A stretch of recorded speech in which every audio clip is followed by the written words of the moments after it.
Okay mga ka-trigger, isang magandang araw ang bati ko sa inyo. At welcome sa ating munting YouTube channel, Pinoy Firearms Instructor. At patuloy tayo sa ating pag-upload. Meron lang nag-request sa akin na ituro yung quick draw from the bag na revolver naman ang ating firearms na gagamitin. Maraming salamat dun sa mga nanood nung videos natin, 46,000 na mahigit na yung viewers.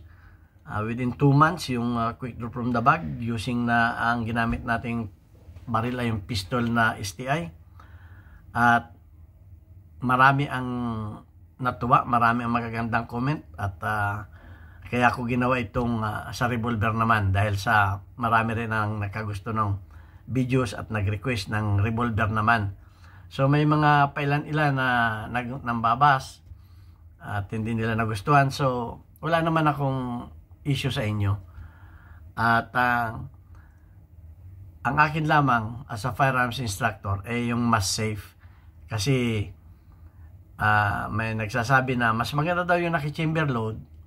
Hindi ko tinuturo yun. Kasi yun nga, kung naka-safe yan at naka-chamber load, pwedeng sa kagagalaw ng bag, may mga safe na na-unsafe yan. So baka pagdampot natin ng baril o masabit yung trigger ay pumutok. Kasi nga may nagsasabi din naman naka-hammer down, naka-half cock. Style ninyo yun. Kasi kung ganun man ang position, another action din yun. So yung turo ko, paghawak ninyo sa slide, paghawak ninyo sa pagtulak ninyo ng baril, pagtutok ninyo, sabay putok na. So yun lang ang maring hindi ninyo nakuha yung point. Pero kanya-kanya tayo ng alam, kanya-kanya tayo ng gusto. Wala namang problema doon. Merong ayaw ng baril na ganon, wala tayong problema doon. Merong gusto ng Glock, merong gusto ng ganong baril, wala tayong problema doon. Meron ding ayaw ng aking bag, wala tayong problema doon. Basta pumili kayo at ang payo ko ay mag-practice ninyo. Huwag yung hindi ninyo pinapractice. Kasi pag hindi ninyo pinapractice, pagdating na sa actual, magkakameron ng problema. Basta practice ninyo. Ang importante, muscle memory, presence of mind. So ayan, yun lang ang masasabi ko sa inyo. At maraming salamat. Thank you doon sa mga hindi nag-skip ng ads. At sana doon sa mga baguhan pa sa aking YouTube channel, please subscribe and share.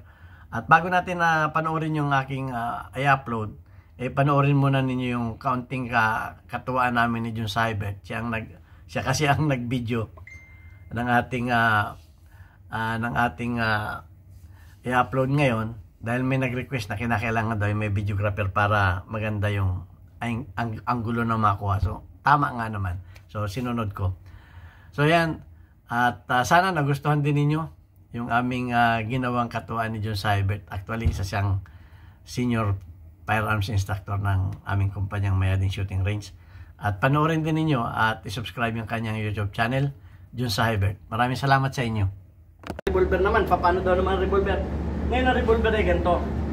Okay, for safety, sa tuwing hawak tayo ng firearms, titingnan natin ang cylinder, kung yan ay revolver, at double check natin. So yan, walang balas siya. So, kung revolver yan, may pagkakaiba yan sa pistol. Okay. Ilalagay natin yan, kung tayo ay strong hand, ang strong hand natin dapat, ang strong hand din ang dadampot ng kukuha sa baril.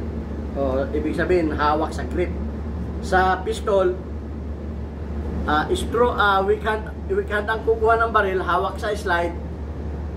Ang strong hand ang hawak sa grip, sabay tulak para magkasa. So ganito naman sa i-slow motion natin. But sa revolver.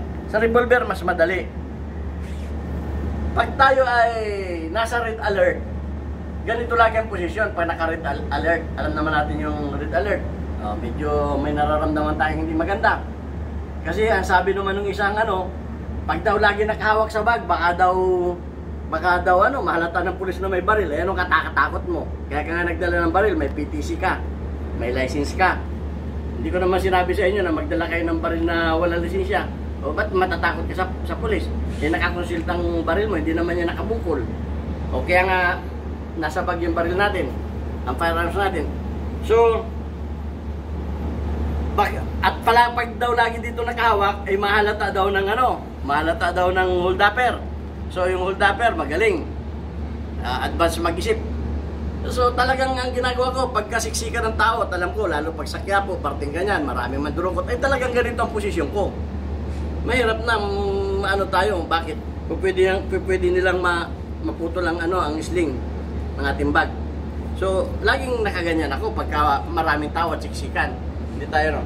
So, punta tayo sa ating topic. Napakasimple, dahil bubuksan natin ng weak hand, ang kukuha ng firearms ay strong hand, sabay tutok na sa kalaban, sabay putok na. So, mas madali yung sa revolver. Kasi hindi na natin ikakasa eh. Considered as chamber loaded na yan. O, ito, may nagsabi, pag revolver daw, chamber loaded, nagkakamali kayo, hindi po chamber loaded ang tawag doon. Cylinder loaded. Okay? Kasi may nagturo din yan. So, marami talaga nagtuturo sa atin. Pinupuna yung ating may kaunti silang alam, akala nila tama na sila. Hindi po chamber loaded ang revolver. Ang revolver po ay walang chamber, cylinder. Kaya cylinder loaded ang ating kondisyon ng baril natin. So, subukan natin. Ulitin ko. Kinakailangan alam ninyo ang posisyon ng inyong firearms at alam din ninyo kung paano dudukutin. Kaya sa sinasabi ko sa inyo, hindi naman yan basta gagawin na lang ninyo. Papraktisin ninyo yan. Practice. Ngayon, kung hindi ninyo makuha yung practice, di ba, iwanan ninyo. Gumawa kayo ng ibang style. Ngayon, kung ito ay sa tingin ninyo maganda, kamukha nung, actually, pag kami nagko-comment, tinitingnan ko agad yung nag-comment kung marunong ba siya. Tinitingnan ko yung profile niya. So, kalimitan na nagko-comment ng magaganda, yung mga marurunong. At tinitingnan ko ang profile nung mga nagko-comment ng negative. Eh, kumbaga, ayaw ko na magsalita. Walang alam. Kumbaga, sa madali salita. So, ganito ulitin natin. Weak hand ang mag-open. Ang kukuha ng firearms ay strong hand. Sabay tutok sa kalaban. Sabay putok. So, ganito. Para naman malaman natin kung pumuputok itong firearms na ito, edi balahan natin ng dalawa. Okay. Dalawa. I-double tap natin. Okay, ha? Tingnan muna natin sa panang ikot. Okay. Pakanan ng ikot. Anyway, itong baril na ito yung aking ni-restore. Dating kalawangin ito. At marami itong, kaya makikita nyo, ispat-ispat na kalawang yan dyan. So, panoorin ninyo yung how to restore revolver. Ito na yun.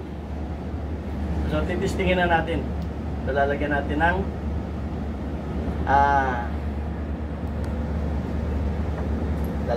ng dalawang bala. So, pag ako ay nagbabala sa revolver, yung tapat ng hammer, hindi ko nilalagyan ng bala. Kasi pag kinalabit mo yan, iikot yan. So, mag-i-skip yun. Ang isa pa, pagka nalaglag ang baril ninyo at tumama ang hammer sa matigas na bagay, lalo kung mataas, pwedeng malfunction. Huwag kayo magre-rely sa safety block. Ang safety block minsan nagmamalfunction. So, mas safe yung tapat ng hammer walang bala para pag kinalabit nyo yung pag-ikot sakto. Okay. So ganito. Maganda siguro yung ating camera dyan sa gilid. Okay, dyan yung camera para kasi dito ako puputok eh. Okay, titingnan natin ang sabi nila dapat daw yung bag marami pang nagko-comment tungkol sa bag. Wala na akong problema sa bag. Ang pinag-uusapan natin dito ay quick draw. Mga velcro pa sinasabi. Wala tayong pinag-uusapan doon. Ang pinag-uusapan natin ay kung ano yung quick draw na tinatawag. Kung ano man bag ang ginagamit ninyo, bahala na kayo. Basta kabisado ninyo. Ang sabi pa nila, masisira daw yung bag. Huwag kayong bumili ng bag na nasa tabi-tabi, bumili kayo. Ang sabi nila, pangit daw yung bag ko. Ano naman ito? Pentagon lang naman ito. Kalibel din ito ng mga 511. Kasi may pumipintas dito sa bag ko eh. Okay, so ganito. Okay, shooters ready. Dito na ako harap. Okay, standby. Pagkasabing standby, ibig sabihin yan, saglit, wala tayong earmuff. Okay, para kayo ay para mapakinggan pa ninyo yung boses ng inyong mga apo, gumamit kayo nito. Masira ang ating pandinig. Ayan, okay. So, meron na rin tayong eye protection. So, ganito. Kamukha na sinabi ko sa inyo. May threat. Nakita mo siya. Susugurin ka niya. Natural, nakahanda ka na. Hindi ka naman nang hindi handa. Pag sumugod siya at ang buhay mo nasa panganib, ganitong gagawin mo. Ayun. So, yun ang tinatawag natin na quick draw. Okay. Natural lang yun na may sasabitan yung baril, pero ang advice ko sa inyo, matatag ang hawak ninyo sa grip. Kasi may nagsabi, pag sumabit yan, malalaglag yan. Bakit? Pag humawak ka ba sa baril, nakaganong ka lang? Nakaganong ka lang, para kang nakahawak sa puto? Hindi, pag humawak ka sa grip, ganon, sumabit man yan, mariretrieve mo yan. So ayan. At sana wala akong practice. Salamat sa ating videographer, Josiah Hybert. Please subscribe yung YouTube channel niya. Matututunan din ninyo paano pumutok ng tama. Maraming views yun. Okay. At titingnan natin kung tumama tayo sa target. Oh.